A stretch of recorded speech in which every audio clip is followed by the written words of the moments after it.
رسوله الكريم أما بعد فأعوذ بالله من الشيطان الرجيم بسم الله الرحمن الرحيم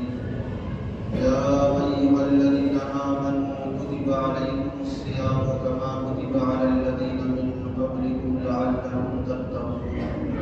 صدق الله العظيم وصدق رسوله النبي الكريم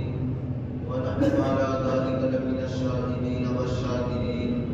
والحمد لله رب العالمين. محترم بزرگوں اور دوستوں، دینی بھائیوں، اللہ تبارک و تعالی نے ہم لوگوں پر اپنا فضل فرمایا ہے کہ ہم لوگ اس دنیا کے اندر اب تک سانس لے رہے ہیں، اور اللہ نے چاہا تو آج یا کل سے جو مبارک مہینہ رمضان المبارک کا شروع ہونے جا رہا ہے، ہم لوگ اس مہینے کی فضیلتوں، برکتیں اور انوارات سے بھی ہم لوگ مستفید ہوں گے، ورنہ انسان کی زندگی کا کیا ٹھکانہ ہے، کب کس وقت کس گھڑی کے اندر اللہ پاک اپنے کس بندے کو اپنے پاس بلا لے، خود جانے والے کو بھی پتہ نہیں ہوتا ہے، تو ہم آپ اس کا کیا اندازہ کر سکتے ہیں۔ اللہ تبارک و تعالی نے قرآن کریم کی اس آیت کے اندر یا ایھا الذین آمنوا کتب علیکم الصیام، اس آیت کے اندر اللہ تبارک و تعالی نے روزے کا تذکرہ کیا ہے کہ ایمان والو، اللہ تبارک و تعالی نے تم پر روزہ فرض کیا ہے،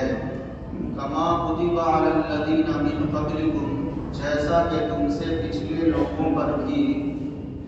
روزے فرض کیے گئے تھے، لعلکم تتقون، تاکہ تم اللہ تبارک و تعالیٰ کے برگزیدہ بندے بن جاؤ، تقوی اختیار کر لو، متقی بن جاؤ۔ ہر آدمی ہمارے زمانے کا جانتا ہے کہ ہر عاقل بالغ مسلمان مرد اور عورت پر یہ رمضان المبارک کا کے پورے ایک مہینے کا روزہ فرض ہے۔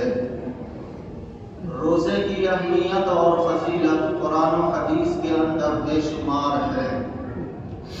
اور روزہ ہر بالغ عقل مند مسلمان پر فرض ہے، اور اگر اس روزے کو کوئی آدمی چھوڑتا ہے بلا کسی شرعی مجبوری کے،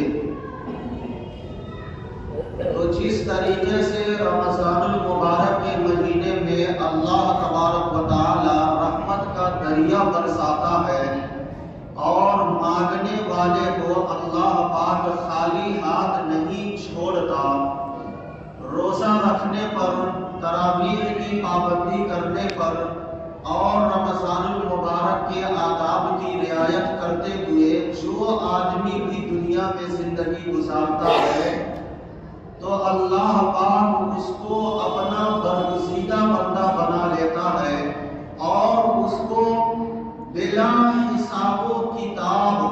بنا کسی حساب کو کہ بہت زیادہ اسے ثواب سے نوازتا ہے۔ چنانچہ ایک موقع پر اللہ کے پیارے حبیب جناب محمد رسول اللہ صلی اللہ علیہ وسلم نے فرمایا کہ تمام نیک عمل کا بدلہ اللہ تبارک و تعالی فرشتوں سے دلوائے گا۔ انسان اس دنیا کے اندر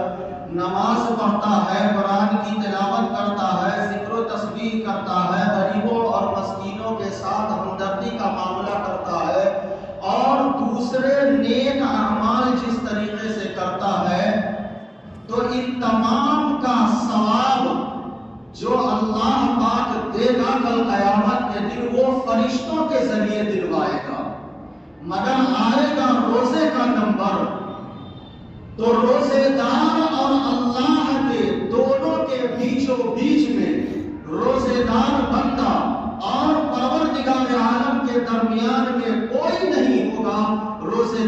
بندہ ہوگا سامنے پروردگار عالم ہوگا۔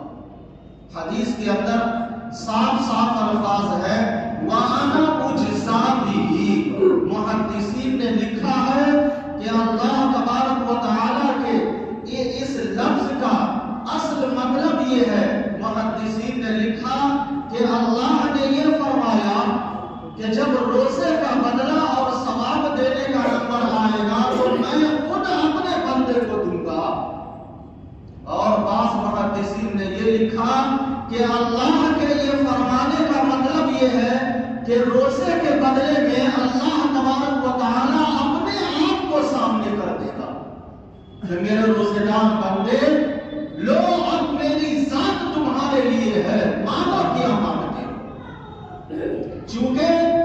روزہ صرف اور صرف اللہ تبارک و تعالیٰ کے لیے رکھا جاتا ہے۔ ذرا غور کیجئے، ایک آدمی روزہ رکھے ہوا ہے اور اس روزہ رکھے ہوا ہے، اس روزے کے اندر دنیا کا کوئی بھی آدمی نہیں جانتا، حتیٰ کہ بیوی بچے جو ہر ایک کے دل کے قریب ہوا کرتے ہیں اسے بھی نہیں پتا چلتا کہ یہ آدمی روزہ ہے یا نہیں ہے، کوئی نہیں جانتا۔ ہم نے روزہ رکھا، ہمارے ساتھ رہنے والے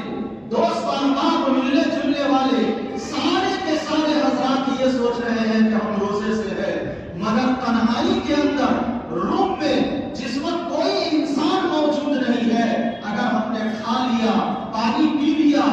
سوائے اللہ کے کوئی نہیں جانتا ہے کہ ہمارا روزہ نہیں ہے۔ حالانکہ دیکھنے والے سارے لوگ یہی سمجھتے ہیں کہ رمضان المبارک کا مہینہ ہے، روزہ فرض ہے، جس طریقے سے ہم روزے دار ہیں سامنے والے بھی روزے نہیں ہیں۔ پتہ چلا آپ نماز پڑھیں گے، اللہ کے علاوہ دنیا کے لوگ بھی اسے دیکھتے ہیں، چونکہ نماز پڑھنے کا ایک خاص ایسا طریقہ اللہ نے بنایا ہے۔ کھڑے ہو جاؤ، نیت باندھو، رکوع کرو، سجدہ کرو، قیام کرو اور قاعدہ میں بیٹھو، دیکھنے والا سمجھ جاتا ہے یہ اللہ کا بندہ نماز میں مشغول ہے۔ قرآن کی تلاوت کر رہے ہیں، دیکھنے والا سمجھ جاتا ہے کہ اللہ کا کلام پڑھ رہا ہے۔ تسبیح پڑھ رہے ہیں، دیکھ لیتا ہے، زبان سے اگر آپ تسبیح پڑھ رہے ہیں، ہونٹ کے ہلنے سے دیکھنے والا سمجھ جاتا ہے اللہ کا ذکر کر رہا ہے۔ مگر روزہ ایک ایسا عمل ہے جو سوائے روزے دار اور اللہ کے تیسرا کوئی نہیں جانتا ہے۔ اس لیے محدثین نے لکھا کہ جب روزے کا نمبر آئے گا، اس کا اجر و ثواب دینے کا، تو پروردگار عالم اپنے آپ کو پیش کر دیں گے اور اپنے ہاتھ سے اس کا بدلہ دیں گے اور فرمائیں گے کہ یہ میرا مخلص بندہ خالص میرے لیے روزہ رکھا تھا، دنیا والوں سے دکھلانے کے لیے نہیں، ریاکاری کے لیے نہیں، اس نے روزہ رکھا تھا، اس لیے آج اس نے جب میرے لیے روزہ رکھا تو آج میں خود اس کو اس کا اجر و ثواب مرحمت کروں گا۔ اور جس طریقے سے دنیا کے اندر رمضان المبارک میں روزہ رکھنے پر اللہ پاک بندے کو اپنا بنا لیتا ہے، متقی پرہیزگار بنا دیتا ہے، اور اللہ پاک اتنا اجر و ثواب مرحمت فرماتا ہے۔ اگر بغیر کسی شرعی عذر کے، شرعی مجبوری کے بغیر کوئی آدمی جان بوجھ کر کے روزہ چھوڑ دیتا ہے تو پھر یاد رکھ لیجیے اتنے ہی زیادہ سخت عذاب بھی ہے، اور یہ عذاب قرآن و حدیث میں بہت ساری ہے۔ ماننے والوں کے لیے صرف سننا کافی ہے، نہ ماننے والوں کے لیے پورا قرآن و حدیث بھی اگر اٹھا کر کے رکھ دیا جائے کوئی فائدہ نہیں ہے۔ ایک موقع پر آقا صلی اللہ علیہ وسلم نے فرمایا کہ رمضان المبارک کا ایک روزہ اگر کوئی آدمی چھوڑ دیتا ہے تو اس کے بدلے میں پوری زندگی بھی اگر روزہ رکھتا رہ جائے تو پوری زندگی کا روزہ رمضان کے ایک روزے کا جو مقام ہے، جو اس کا اجر و ثواب ہے، اللہ کے نزدیک جو اس کی مقبولیت ہے ایک روزے کی، پوری زندگی کا روزہ اس کا مقابلہ نہیں کر سکتا۔ اتنی فضیلت، رحمت، انوارات و برکات اللہ تبارک و تعالیٰ نے رمضان المبارک کے اندر رکھا ہے۔ ذرا غور کیجئے، آج یا کل سے رمضان المبارک شروع ہو رہا ہے، ہر شخص اپنے طور پر تیاری کر لے اور یہ کوشش کرے کہ ایک بھی روزہ اس سال کا ہم نہیں چھوڑیں گے۔ تو اگر پختہ ارادہ کر لیں گے اور اللہ کے لیے ارادہ کریں گے، یقین جائیے کہ پروردگار عالم ہمارے اس روزے کے اندر جو تکلیفیں محسوس ہوں گی، جو پریشانیاں آئیں گی، اللہ ہی تبارک و تعالی ہمارے دل کے اندر صبر کا مادہ اتنا مضبوط کر دے گا کہ جتنی زیادہ بھی تکلیف آئے ہمیں احساس نہیں ہوگا۔ محدثین نے، علماء نے لکھا ہے کہ یہ روزہ ہمارا کیسے درست ہو۔ ہم لوگ روزہ صرف اس چیز کو جانتے ہیں کہ صبح صادق سے لے کر یعنی فجر کی اذان جو ہوتی ہے اس وقت سے لے کر کے مغرب تک کھانا پینا، اور اسی طریقے سے جمع سے اگر آدمی رک گیا تو روزہ ہو گیا۔ یاد رکھ لیجئے روزہ اس کا صرف نام نہیں ہے، چونکہ کھانا، پانی پینا یا دودھ، لسی، چائے وغیرہ جو حلال چیزیں ہیں پینے کی، کھانا بھی پہلے حلال، پینے کی حلال چیزیں بھی حلال، اور بیوی سے ہم بستری بھی پہلے حلال تھا۔ ان تینوں چیزوں کو اگر صبح سے لے کر کے شام تک روزے کی حالت میں چھوڑ دیا تو یہ چھوڑ دینا اصل کمال کی بات نہیں ہے۔ کمال تو اصل انسان کا، روزے دار کا یہ ہے کہ ان تینوں چیزوں کے ساتھ میں اللہ نے پہلے سے جو چیزیں حرام کی ہے ان حرام چیزوں کو بھی چھوڑ دے، تب جا کر کے ایک روزے دار کا روزہ پورے طور پر مکمل ہوا کرتا ہے۔ اس کی صورت محدثین نے لکھی ہے، علماء نے لکھا ہے کہ روزے دار کو چند باتوں کا خیال رکھنا چاہیے۔ سب سے پہلی بات تو یہ ہے کہ اپنے آنکھ کی حفاظت کرے۔ آنکھ کی حفاظت کا مطلب یہ ہے کہ غلط جگہ نگاہ نہ پڑے، یعنی اللہ تبارک و تعالی نے جن چیزوں کو دیکھنا حرام قرار دیا ہے اس حرام چیزوں سے اپنی آنکھ کی حفاظت کر لے۔ حتیٰ کہ علماء نے لکھا ہے کہ بیوی پر بھی شہوت کی نگاہ نہ پڑ سکے روزے کی حالت میں، یہ احتیاط ہے۔ شہوت کی نگاہ اگر پڑ گئی یا آنکھ غلط جگہوں پر پڑ گیا، حرام چیزوں سے آنکھوں سے دیکھا، تو ایسی حالت میں بعض علماء نے لکھا ہے کہ روزہ اس شخص کا ٹوٹ جاتا ہے، روزہ ٹوٹ بھی جاتا ہے۔ اس سے حفاظت ضروری ہے، ورنہ مفتہ بھی یہ قول یہی ہے کہ روزہ ٹوٹتا تو نہیں ہے مگر اس روزے کے اندر کمی آ جاتی ہے، ثواب میں کمی آ جاتی ہے۔ اور اللہ کے پیارے حبیب جناب محمد رسول اللہ صلی اللہ علیہ وسلم نے فرمایا کہ یہ نگاہ ابلیس کے تیروں میں سے ایک تیر ہے۔ مطلب یہ ہے کہ یہ نگاہ کی حفاظت حتی امکان کوشش ہونی چاہیے کہ ہماری آنکھ غلط جگہ نہ پڑ جائے۔ اب ابھی ترقی کا دور ہے، ہر آدمی کے ہاتھ میں موبائل ہے، روزہ رکھے ہوا ہے اور بیٹھا ہوا آرام کر رہا ہے یا بسترے پر لیٹا ہوا اور موبائل دیکھ رہا ہے۔ کیا بات ہے بھائی، تھوڑا ٹائم پاس کر رہے ہیں۔ رمضان کا مہینہ جو صبح و شام رات و دن ایک ایک سیکنڈ ایک ایک لمحہ جس مہینے کا قیمتی ہے اس میں ٹائم پاس کرنے کے لیے موبائل دیکھ رہے ہیں۔ اور موبائل میں کیا؟ موبائل میں وہی چیزیں زیادہ تر دیکھی جاتی ہے جس کا دیکھنا شرعی اعتبار سے حرام ہے، تو آنکھ کی حفاظت کہاں ہوئی؟ اس لیے لکھا ہے کتاب کے اندر کہ آنکھ کی حفاظت کرے پہلے نمبر پر، دوسرے نمبر پر اپنی زبان کی حفاظت کرے۔ زبان کی حفاظت اس لیے کہ زبان کی حفاظت کا مطلب یہ ہے کہ زبان سے جھوٹ، غیبت، چغلخوری، فتنہ فساد کی باتیں یہ زبان سے نہ نکالے۔ اللہ کے پیارے حبیب جناب محمد رسول اللہ صلی اللہ علیہ وسلم نے فرمایا الصیام جنہ ما لم یقربھا، کہ یہ روزہ ڈھال ہے جب تک اس ڈھال کو روزے دار پھاڑ نہ دے۔ محدثین نے لکھا ہے کہ اللہ کے پیارے حبیب جناب محمد رسول اللہ صلی اللہ علیہ وسلم نے فرمایا کہ روزہ روزے دار اور جہنم کے درمیان میں ڈھال ہے، جب تک اس کو پھاڑ نہ ڈالے. اور پھاڑنے کا مطلب یہ ہے کہ روزہ اللہ صحابہ کرام نے پوچھا کہ یا رسول اللہ صلی اللہ علیہ وسلم یہ روزے والا ڈھال کس چیز سے پھٹ جاتا ہے؟ تو اللہ کے پیارے حبیب صلی اللہ علیہ وسلم نے فرمایا کہ جھوٹ اور غیبت سے یہ روزہ پھٹ جاتا ہے، یہ ڈھال پھٹ جاتا ہے. اور غیبت، چغلخوری، یہ جھوٹ انسان اپنی زبان سے نکالتا ہے. چنانچہ حدیث کے اندر لکھا ہوا ہے کہ دو عورتوں نے روزہ رکھا اور روزہ رکھتے رکھتے اس کی حالت اتنی خراب ہو گئی کہ مرنے کے قریب ہو گئی. صحابہ کرام نے خبر دی نبی اکرم صلی اللہ علیہ وسلم کو کہ یا رسول اللہ صلی اللہ علیہ وسلم فلاں عورتوں نے روزہ رکھا تھا اور اس کی تو مرنے کی حالت ہو گئی. اللہ کے نبی نے ایک پیالہ بھجوایا اور کہا جاؤ دونوں سے کہو کہ اس میں الٹی کرے. چنانچہ دونوں عورتوں نے الٹی کیا حلق میں انگلی ڈال کر. تو الٹی جو آئی وہ کچا کھایا ہوا گوشت الٹی ہوئی، جیسے کہ ابھی کھایا ہو اور الٹی ہو گئی ہو. صحابہ کرام کو بڑا تعجب ہوا کہ یہ دونوں عورتیں صبح سے روزہ ہے، نہ کچھ کھایا ہے نہ پیا ہے، کچھ نہیں، پھر الٹی میں یہ کچا گوشت کہاں سے نکلا؟ نبی اکرم صلی اللہ علیہ وسلم نے فرمایا کہ اس دونوں نے اللہ کی حلال روزی کھا کر کے روزہ رکھا مگر حرام چیز کھا لیا کہ ان دونوں عورتوں نے اپنے مسلمان بھائی یا بہنوں کی اس نے غیبت کی ہے. اور قرآن کریم کے اندر صاف صاف اللہ تبارک و تعالیٰ نے ارشاد فرمایا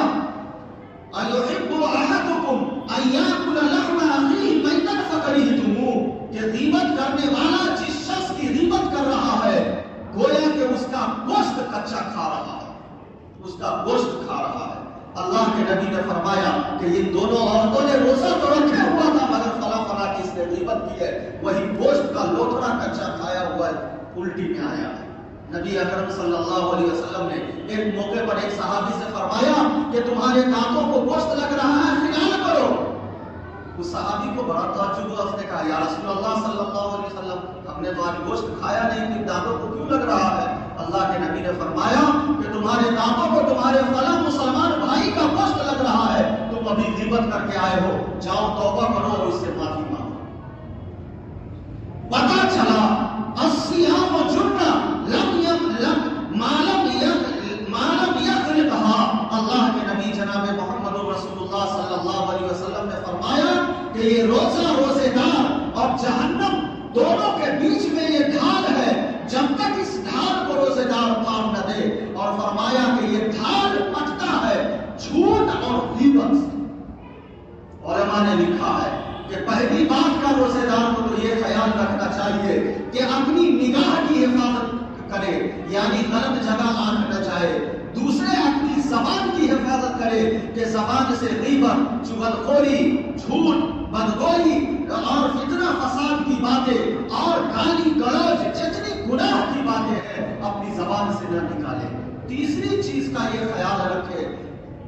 کہ اپنے کان کی حفاظت کر لے. کان کی حفاظت کا مطلب یہ ہے کہ زبان سے جن چیزوں کا بولنا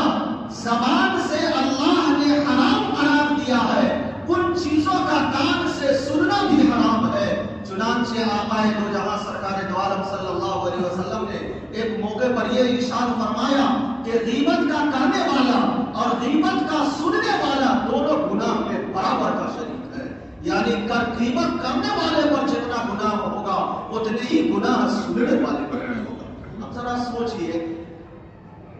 کہ غیبت کہتے کس کو ہے؟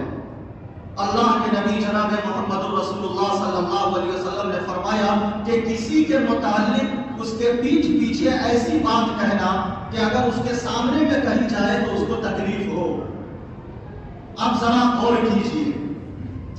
اگر کوئی آدمی کسی کے بارے میں کوئی غلط سلط باتیں کہہ رہا ہے، اگر سننے والا موجود نہیں رہے گا تو بولنے والا بولے گا کیوں؟ بولنے والے کو مزہ اسی وقت آتا ہے دوسروں کی شکوہ شکایت کرنے کا جب تک کہ سننے والا مزے لے کر کے سنتا ہے. اگر کوئی آدمی آپ کے سامنے دوسروں کے خلاف غلط سلط باتیں بولنا شروع کرے، آپ اگر منع کرنے کے لائق ہو تو کو صاف منع کر دیجئے، نہیں منع کرنے کے لائق ہے تو آپ اٹھ کے چل دیجئے، کوئی اس کا سنے گا نہیں تو وہ سنائے گا کس کو؟ اللہ کے نبی جناب محمد رسول اللہ صلی اللہ علیہ وسلم نے فرمایا کہ غیبت کا کرنے والا اور سننے والا دونوں گناہ کے اندر شریک ہے۔ تو تیسری بات جو محدثین نے لکھا ہے روزے دار کے لیے اپنے کان کی حفاظت، غلط باتیں نہ سنے، چاہے وہ گانا ہو، فلمی ہو یا اور بھی گالی گلوچ ہو یا جو بھی ہو، کان سے نہ سنے۔ چوتھی بات لکھی ہے کتاب کے اندر، محدثین نے لکھا ہے کہ چوتھی بات روزے دار کا یہ خیال کرے کہ اپنے جسم کے اعضاء کو صحیح سلامت گزارے، یعنی ہاتھ سے کوئی ناجائز چیز نہ پکڑے، پاؤں سے ناجائز چیز کام کی طرف نہ چلے، دل اور دماغ سے غلط بات نہ سوچے اور اپنی زبان سے نہ نکالے۔ پانچویں بات یہ فرمائی کہ دن بھر کا روزہ رکھ کر کے اب افطار کے وقت جب آدمی کھانے کے لیے بیٹھتا ہے تو حلال روزی سے افطار کرنا چاہیے۔ جس دانے پر یقین ہو کہ یہ حرام راستے سے آیا ہے اس کو تو استعمال کرے ہی نہیں، بلکہ علماء نے لکھا ہے کہ اعلیٰ اور مستحسن طریقہ یہ ہے کہ اگر کسی دانے پر شبہ ہو، شک ہو کہ یہ حلال ہے یا حرام، تو بھی اس کو افطار میں نہ کھائے۔ کیا فائدہ ہوگا اس روزے کا کہ صبح سے لے کر کے شام تک بھوکا پیاسا رہا، بیوی سے الگ رہا، آداب کی رعایت کرتے رہے، آنکھ کان ناک زبان ہاتھ پاؤں ساری چیزوں کو حفاظت کے ساتھ رکھا اللہ کی بات مان کر کے، اور پھر شام کو جب بیٹھے تو افطار میں آپ نے غلط سلط جائز ناجائز کا خیال نہیں کیا، اگر حرام چیز اگر دھوکے سے بھی پیٹ میں چلا گیا تو پھر اس روزے کی روحانیت، اس کی نورانیت، اس کی برکت جو آنی چاہیے تھی وہ ختم ہو جاتی ہے۔ اس لیے حدیث محدثین نے لکھا ہے کہ پانچویں بات کا خیال روزے دار کو یہ کرنا چاہیے کہ افطار میں حلال چیزیں استعمال کرے۔ دوسرے نمبر پر کھانے میں افطار میں ایک تو حلال کھانے سے افطار کرے اور دوسرے پورا پیٹ بھر کر حلم تک نہ کھائے۔ عام طور پر ایسا ہوتا ہے کہ پورے دن روزہ رکھا، کھانا پینا بند، اور افطار کے وقت بیٹھے تو پتہ چلا کہ پورے دن میں جتنا کھاتے اس کا ڈبل کھا لیا، اب سانس نہیں لیا جا رہا، اٹھنا بیٹھنا مشکل ہے۔ بہت سارے لوگوں کو تو کھٹی ٹھکانے آنے لگتی ہے، اتنا بچڑ کر کھا لیتا ہے،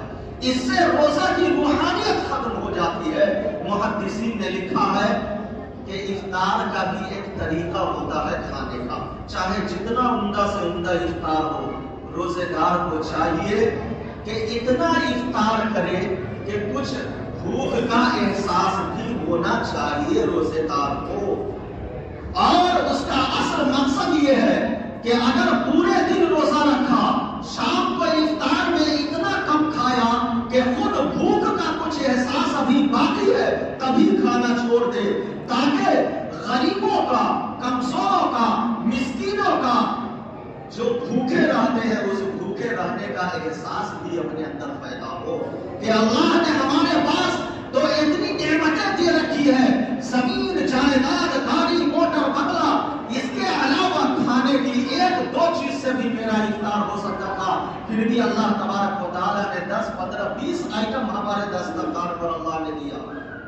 مگر اسی دنیا کے اندر ہمارے زمانے میں رہنے والے بہت سارے غریب و مجبور مسکین ایسے بھی ہمارے مسلمان بھائی موجود ہیں ہمارے سامنے میں، ہمارے گاؤں میں، محلے میں، معاشرے میں، رشتہ دار میں، دوست احباب میں بہت سارے ایسے ہیں جن کو روز افطار میں ایک دانہ بھی صحیح سے نہیں پاتا ہے۔ اس لیے اللہ کے نبی جناب محمد رسول اللہ صلی اللہ علیہ وسلم نے ایک طریقہ یہ بھی بتلایا کہ رمضان مبارک میں جہاں 10 آئٹم ہم اپنے افطار کے لیے رکھتے ہیں، وہیں پر ہونا تو یہ چاہیے تھا کہ غریبوں کے لیے 12 آئٹم ہم افطار میں رکھتے، مگر کم از کم برابری تو ہونا چاہیے۔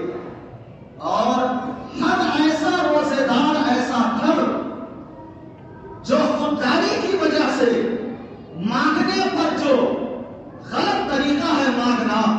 اس سے بچنے کے لیے، اپنی عزت آبرو بچانے کے لیے کہیں ہاتھ نہیں پھیلاتے ہیں۔ اللہ نے مالداروں کو یہ حکم دیا کہ رمضان مبارک میں خاص کر کے ایسے گھروں کو تلاشو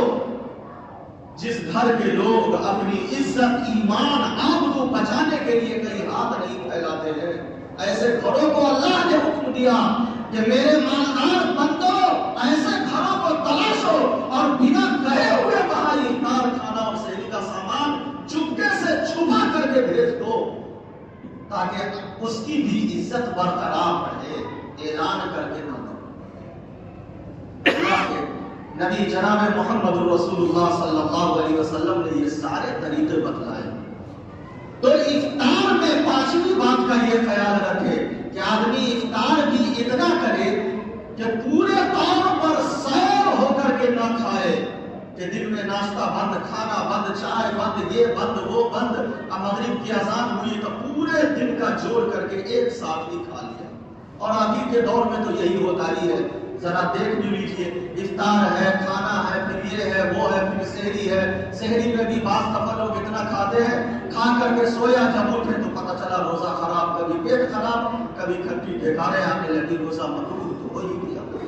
اس لیے رمضان المبارک کے اندر افطار ہو، کھانا ہو، سحری ہو، بالکل ہلکا کھائے، یہ شرعی طریقہ ہے، اللہ کے نبی کا فرمان ہے، نبی اکرم صلی اللہ علیہ وسلم کا بتلایا ہوا سحری رمضان کا کھانے پینے کا یہ طریقہ ہے۔ محدثین نے لکھا کہ پانچویں بات کا روزے دار یہی خیال رکھے کہ حلال دانے سے افطار کرے اور پورا سیر ہو کر کے نہ کھائے، بلکہ اتنا کھائے کہ بھوک کا کچھ احساس ہو جائے تاکہ روزے کا مقصد حاصل ہو جائے۔ چھٹی بات جو علماء نے لکھا ہے، اس بات کا خیال رکھے کہ روزہ رکھ لینے کے بعد بالکل اطمینان سے نہ ہو جائے، مطمئن نہ ہو جائے کہ ہم نے روزہ رکھ لیا قابل قبول ہو گیا، ایسا نہیں۔ چھٹی بات یہ ضروری ہے کہ اپنے روزے کے متعلق اپنے رب سے ڈرتا رہے اور دعائیں بھی کرتا رہے کہ الہ العالمین ہم کمزور بنتے ہیں، نہتے بنتے ہیں، ہمیں جینے کا طریقہ معلوم نہیں، شریعت پر عمل کرنے کا طریقہ معلوم نہیں، الہ العالمین آپ نے توفیق دیا، ہم نے روزہ رکھا، لیکن جیسا روزہ آپ کو منظور ہے، جیسا روزہ آپ کے نزدیک قابل قبول ہے، اس انداز کا ہم روزہ نہ رکھ سکے، الہ العالمین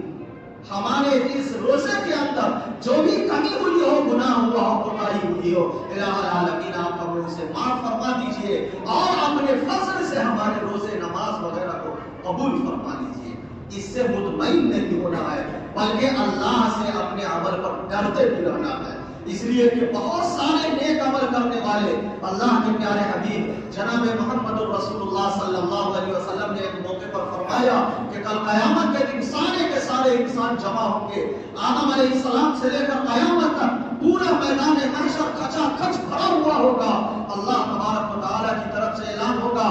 آؤ ایک جہاد کرنے والا، آؤ اپنے زمانے کا بہترین ایک عالم، آؤ ایک سخی، یہ آپ کو بہت اختصار کے ساتھ بتلا رہا ہوں چونکہ وقت ختم ہو رہا ہے۔ کل قیامت کے دن میدان محشر میں ہر ایک گروہ سے آدمی کو اللہ پاک بلائے گا، سب کو اپنی باتیں بتلائے گا کہ بتاؤ تم عالم تھے کیا کیا؟ اس نے کہا، وہ کہے گا کہ الہ العالمین ہم نے آپ کے دین کو، قرآن حدیث کو بہت پھیلایا، اللہ کہے گا یہ جھوٹ ہے۔ ایک سخی کو بلائے گا اور فرمائے گا کہ ہم نے تم کو اتنا مال دیا، تم نے کیا کیا؟ وہ کہے گا کہ الہ العالمین آپ نے جتنے راستے بتلائے تھے دنیا میں خرچ کرنے تھے، تمام راستوں میں ہم نے خرچ کیا۔ اللہ پاک فرمائے گا جھوٹ بول رہے ہیں۔ اسی طریقے سے اور بھی بہت سارے لوگوں کو بلائے گا، سب کو کہا جائے گا کہ یہ جھوٹ ہے، اللہ کا حکم ہوگا، فرشتے اس کو منہ کے بل گھسیٹتے ہوئے جہنم میں پھینک دیں گے۔ اس لیے چھٹی بات کا یہ خیال رکھنا ضروری ہے کہ کہیں ایسا نہ ہو کہ ہم نے روزہ رکھا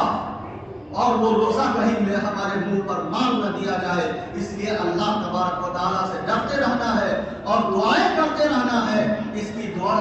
روزے کی قبولیت کی۔ یہ 6 باتوں پر اگر آدمی دھیان غور و فکر کر لیتا ہے، پہلی بات آپ کو بتا دوں، آنکھ کی حفاظت کر لے،